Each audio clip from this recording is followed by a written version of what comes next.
Coming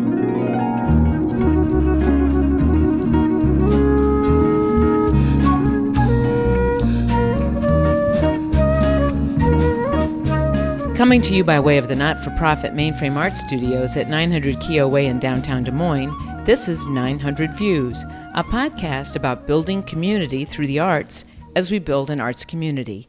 I'm your host, Pat Bodie. And I'm particularly pleased to introduce to some of you today someone who is both old and new to the Midwest. Composer and soundscape artist Beau Kenyon grew up in Creston, Iowa, but after graduating from the Berklee School of Music and earning his master's at Tufts, he landed in Boston, where he has spent roughly the past 20 years. He's a curriculum and education leadership consultant, lecturer at Northeastern University's College of Arts, Media, and Design, and his residencies have taken him to Cyprus, France, and Iceland, but now he's returned home to Iowa. We're visiting in his apartment above Bubba's in downtown Des Moines, and Beau's back in part because along with sculptor Natalia Zebko, he's completing River Constellation, a permanent outdoor sound, sculpture, and light installation adjacent to the Lauritsen Amphitheater commissioned by the Waterworks Park Foundation. Kenyon and Zebko have worked together before on an installation at Governor's Island in New York called Evening Light and Wonder Sense, a piece the pair installed at the Kingsborough Art Museum in Brooklyn.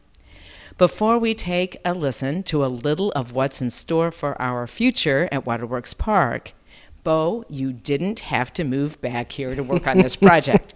So what have you found in this community that has made a return here at least somewhat appealing? You know, Pat, I feel like even though I've spent the last nearly 20 years in Boston, and things were wonderful, and I loved Boston very much, there's always part of me that wished to move home or to move back to Iowa, to be near my family, to be able to work and live here. And I think by doing this project, I've been able to meet so many wonderful people that I hadn't met before. And also over the past decade, every time I came back to Des Moines, I saw how beautiful it had grown and how interesting it was and how so many people were doing the work that they wanted to do here to make this such a rich and vibrant community. So, what are some of the roots of that interest when you say it's interesting? What are some of the elements there that are... Well, food. Okay, that's always a good start. Yeah, you live above Bubba's, you know. I mean, the restaurants are wonderful, but also seeing how beautiful the infrastructure of the city is becoming with building, with the parks, seeing the work that not only the work that I'm doing with Waterworks Park, but the park renovation in and of itself is such an interesting project. The project that preceded that at Gray's Lake is so interesting, and the care that people in this community are taking with their city, not in just building new infrastructure, but maintaining it and keeping the city seems so clean, but also such a healthy city as well, and positive, and excited to connect and collaborate and to build new things. It's all very exciting to me. So one of those new things is River Constellation. Yes. Can you describe it in general terms for us a little bit, paint a visual picture, and then introduce kind of some of the sound elements? Sure. So Natalia is a sculptor that I work with frequently. I love collaborating with her. Speaking of collaboration, I love it. And part of her vision is responding to environments with immersive sculpture. And so what she's doing, what she did is she's looking at the Raccoon River. Raccoon River. And the shape that the Raccoon River makes as it cuts through the Waterworks Park. And so she took that shape, that line, that circuitous path, and created a pathway that people can walk through. And the pathway is actually lined and created by these 10-foot tall stainless steel poles. And so people are walking through stainless steel poles. There are 45 of them in total. And on each of them are anywhere between 3 to 6 12-inch globes that light up. And we're working with a team in Colorado for a light design. So the light will slowly ebb and flow between the poles at varying degrees of brightness. So that itself is such an immersive experience. what I do is I've composed a 10-hour piece that is installed in those poles. So 10 of the 45 poles there will be music and sound that emanates from them. So it's creating its own environment and ecosystem that is directly inspired by the park. Now, as we're listening to a little of that in the background here as we talk, can you tell us a little bit about how you have created this soundscape? Sure. So I've been experimenting over the past few years on different composition methods.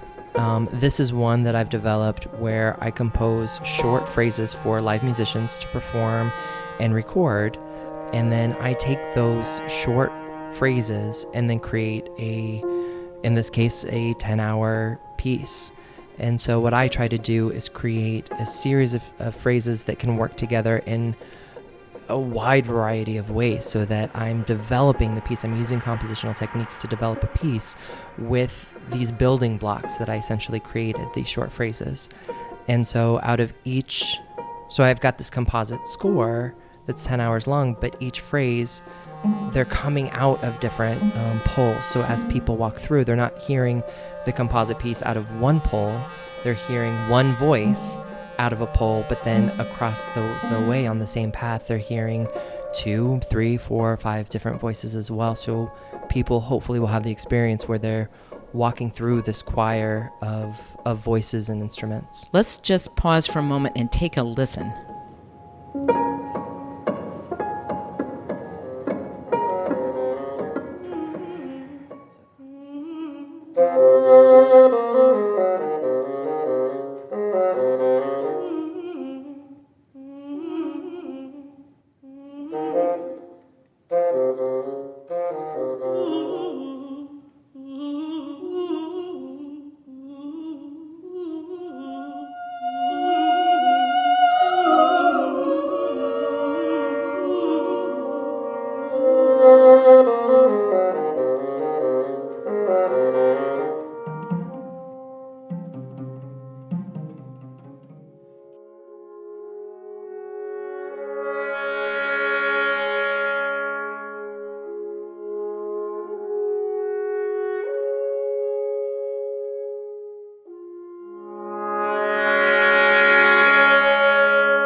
That's a really powerful kind of experience, I think, that we're going to get to have. I hope so.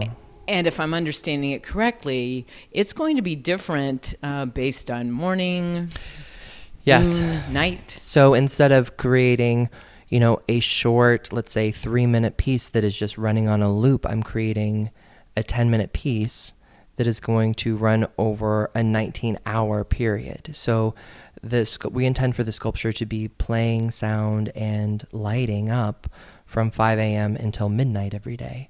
But because I'm creating a piece that is 10 hours, it won't complete the second round of 10 hours, if that makes sense. The 20th hour will actually be the following morning.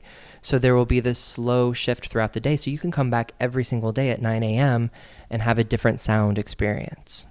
So this is not your Bellagio fountain. No. It's going to be quite much better. Yeah, well, I mean, I think we're wanting to be thoughtful in a way that, just like when you were walking through the path of the Waterworks Park, you're having a similar experience. You're hearing leaves, you're hearing trees, you're hearing the train in the background, maybe horses, but it's not always going to be the same experience every single day at every single time. So we wanted to be thoughtful about this as well.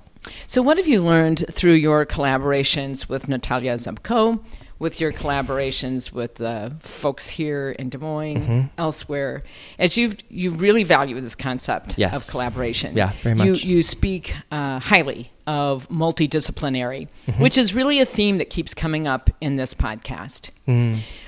What really is, though, the essence and value of that? I mean, is it your own self-learning? Is it how it has an impact on the product? I really would like to tease out more about understanding the value of multidisciplinary and collaboration. I think for me, and I've been working with, Natalia is one of many artistic collaborators that I've worked with over the many years. And I think for me, what is exciting is not just you're basically superimposing somebody else's craft onto your own work. And so, for example, I've been studying piano since I was 4. I've been studying composition since I was a teenager. And I'm now 40. So there's many years. And what I love about studying about music and about art and the art that I do is that I'm constantly learning and exploring. I had no idea how to do the type of composition that I'm doing now. It's something that I was exploring. And I think part of that new method what came out of collaborations that I did with choreographers and dancers many years ago. That's how I started this process. And I was basically solving a problem of how to compose a very long score for a 45-minute dance installation in a public space in Boston. And this is just one of so many examples of how I ended up stretching myself and my technique and my approach to my work through interdisciplinary collaboration. I also feel like it becomes a very intimate relationship as well when you're building something creatively with someone else or a group of other people. And because of that, I feel like I've also significantly grown as a human, just as a person and how I see the world, and constantly learning more about my own craft and my own approach, but also about the world and and what the possibilities are. Does it create a different vibe or mood or spirit of the arts community when it is a multidisciplinary, collaborative one versus 20 visual artists? Right, of course. Yeah. I mean, I would say, of course, like in terms of... And what's that difference? What's that distinction then? Well, meaning that by creating a safe sort of community to take healthy risks as well, right? And not all collaborations, some of the things that I've discovered over the past many years is that not all collaborations are healthy collaborations, just like not all relationships are healthy relationships. Or just because you say you're collaborative doesn't mean you actually are.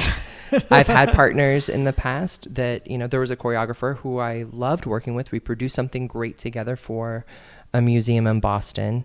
And I got to realize towards the end that he didn't always mean collaborative when he was saying collaborative, if that makes sense. Yeah. And that's okay. I think as long as you establish the rules of engagement towards the beginning of the project, then everyone's clear about your footing and what you came there to do. I do think something to be not wary of, but something to consider is how to be collaborative without losing your own sense of self. And that's the same again with personal relationships. How can you show up and work with somebody else personally while still maintaining your sense of self and boundaries and voice? And if that's the case, I think everybody grows. So a multidisciplinary arts community is a lot like family. I mean, it is family and love and friendship and all of it. Like it's a very interesting, intimate relationship. Now, what kind of research, study, investigation do you have to do to create a project like this one, where you're really trying to reflect various experiences that a person might have within this this 1,500-acre park, right. Larger than Central Park, as we always like to remind people of? That's got to take, I would think, some definite investigation or exploration on your part. 100%. I would say, and it ranges from those sort of quiet walks that I took in the middle of the park and recording bird sounds, but also just, walking without recording anything or taking any notes and discovering there's a horse farm in the middle of it. Like that was a really nice surprise. And then also the research that it takes to see, topographically, and that Natalia did, to see and explore what the shape of the river looks like and how that could be an influence. And then there's also the research that it took to figure out the materials that we wanted to use and make sure that we're building something that wouldn't fall down. And we got, a structural engineer to make sure, Don Stately, who's on staff at the Waterworks Park, weighed in to make sure that everything was structurally sound, and how to create a network of electrical conduits to make sure all of the poles would work with electricity. And I'm not a builder. I keep reminding people that I've been excited to learn about everything, but I learned a lot about building and about working with everybody. What did you have to learn about this community to do this project? I would say, and I don't know. It felt similarly to your first question about like, what does it mean to come back to Iowa to work and what was exciting to you? It was wonderful to come to a Waterworks Park Foundation board meeting and meet everyone, and then see that once I started talking to different people, I was 1 degree of separation from at least 3 people from people that I went to high school with. Like, I didn't go to high school with them, but they knew at least one person that I went to high school with back in the 90s. And it was just a really wonderful way of getting to know everyone, and that to take a deep breath and let my guard down a little bit. And I didn't feel like I felt like I could just make friends. So did being a partial homie end up being an advantage here, or was it for an objective purpose? No, it just felt nice. It just felt nice. Yeah. I don't know. I mean, not to sound sappy, but it just felt good. Yeah. You've got a great quote that I really want to read. It's from your curriculum vitae. No matter the project, I am anchored in empathy and curiosity with an aim towards generating a more connected and compassionate community. Mm-hmm. Tell me a little bit about the empathy and curiosity you're bringing to your work here, and how you're hoping this community will achieve some greater connection as a result. Pat, you're asking all the questions. I appreciate it. Do you want me to hit the pause button? No, I think this is fine. I feel like that is, in doing some really significant reflection work on myself and what drives me as a human, what drives me as an artist, I kept coming back to curiosity and compassion, to empathy, and to this idea of connection. And I think that to me translates to, creating a space with Natalia, creating a space for people to feel both quiet and centered, and that sort of individual, quiet, centered, meditative experience you can have while still feeling so very expansive and connected. And that's the experience that you have when you're in the middle of the park, let's say, in nature, but also with these installations that she and I work on together. Like, that's a big driving force for us. So just creating a physical space for people to go to, we're hoping that might be their takeaway. I'd say what I value in collaboration, and why I believe so many of my collaborations have gone well, is that I approach those relationships with empathy, with curiosity, with compassion, while still being rooted in who I am and what my voice is. I'm curious too, just about the title. Over constellation. So it's this stuff that's around your ankles and what's over your head. Yeah, exactly. What was the rationale? So we were thinking, again, to go back to one of the generative sources of inspiration was the Raccoon River. So we're creating this sort of river that also illuminates. And this idea that when you're looking at the sculpture from the various different vantage points, if you're standing outside of it, looking at these two paths, you're going to see an overlap of globes that are lighting up. If you're in the middle of it, you're going to have a different vantage point. If you're above it, floating, as we often do, you're going to also get a different vantage point. So to us, it was this idea that was both literal and figurative, that it's a place for dreaming. It's a place for this sort of awe that you get when you're looking at the stars, but this constellation that oftentimes will move you emotionally, but also move you physically. You would use constellations to actually navigate a path or a direction. So we were thinking about those things when we were first coming up with the proposal and the design. One more quote here. Oh, sure. Any institution built on a social operational system, you're laughing already. No, you're just particularly very sweet. One that serves community members, and since this is all about community, here we Yes. are, must be equipped with health communication, intentional leadership. That was probably healthy communication, my Yes. typo. Intentional leadership and effective reflective practices. So that's a really good short list for Yes. community building. Yeah. What's here in spades and what's lacking from that list? Healthy communication, intentional leadership, effective reflective practice. And I know you haven't been here too long, but you've had to dig pretty deep to do this project. Oh, you mean here in Des Moines? Yeah. Well, I'm now in my third week. I would say, honestly, I think that that's a draw. I mean, in talking with Sam Carroll, for example, or The executive members, director of the Waterworks Park Foundation Board. exactly right. And he and any member that I came across at the the Waterworks Park Foundation, and of course Group Creatives, which is the independent group here who handled the search for artists. Tiva Dawson and Matt Greiner. Mm-hmm, Yeah. Exactly. And I'd say any of those people, they all, unprompted by like just listening to their conversations, so much perseverated on this concept of collaboration, about connection, about working together in this way to get something really much, much larger than themselves could do done. And I think that that's really fantastic. I think, when I think about that list, and I wholeheartedly believe it in my work in education and curriculum development and consulting, it really very much points towards that, in particular, in a very literal way. I'd say when you're working on a big project, I think of all of that as a practice. If you're thinking about practicing the piano or an instrument, a yoga practice, cooking daily is a practice, keeping Yes. your home clean. This is the same sort of thing, that it's not something that I would ever look for to point at to say, well, that's the model of healthy communication or a healthy self-reflective practice, but it's something that it's just that a practice that you're doing on a regular basis.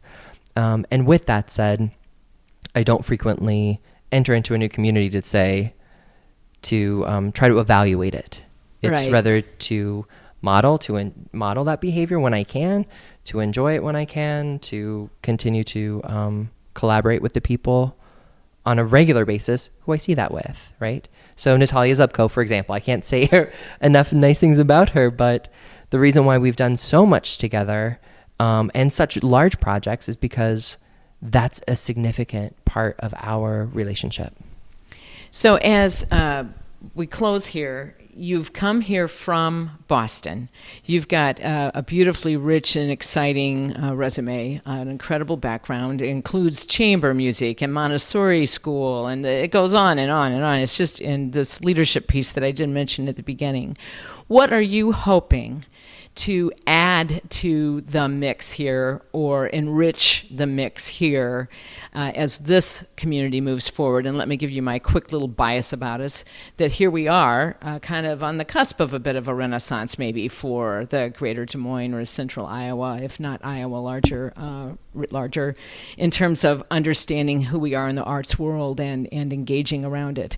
So with that kind of, let's say for the sake of argument, my little premise about us triggering off some level of renaissance is fair, what would you like to bring into that mix? I mean, again, going back to your initial question of what I'm excited by, what I continue to look at and think about and talk to my partner about was how exciting it would be to live in a city where we could affect pretty significant, I don't want to say change, but contribute to what we're seeing. And for me, what's very exciting is, of course, continuing to do my work, my creative work. I'll always be composing, creating something new. And then I also would be very excited to be involved in strategic development of the city from a cultural standpoint, arts and culture. I'm doing some work in strategic planning elsewhere, and I would love to be able to contribute and to have a seat at the table with so many great leaders like yourself, and seeing the work that you've done, and the work that Sam has done, the work that Tiva and Matt are doing, the work that Tiffany Tauschuk is doing. There's so many people. Everyone that I meet, I'm like, oh, this is amazing. Like I wanna be a part of it. And I'm happy and excited and fortunate that I continue to do work in Boston. So my primary goal in these first few weeks and months is to just get to know people and understand what is going on, rather than coming in and saying, well, let's do this. I want to know what you all are doing so that I can see if I can contribute. That's my approach. So that's what I would hope to do. So we'll fast forward, and in a year we'll talk again, right? And we'll try and figure out what you've learned and where you're going to be feeding this mix. But I have a funny feeling it will be strategically and in a number of other places and areas as well. I hope so. I can't thank you enough for your time. I know you're a busy person, having just a few weeks in and with such a responsible project. So you can find out more about Beau's work at beaukenyon.com, and River Constellation is in the process of opening as we're posting this podcast. Many thanks to the Waterworks Park Foundation and Group Creative Services for connecting us to Beau Kenyon, and of course, thank you, Beau, for taking the time to join us. As always, I want to give a big shout out to Mainframe Studios. They're in fundraising mode, so studios can continue to be built at Mainframe to accommodate the long waiting list of artists hoping to move in. So pay attention to that, and please go to mainframestudios.org to find out more. And thank you to my collaborator, Alex Cooney, who makes this podcast possible.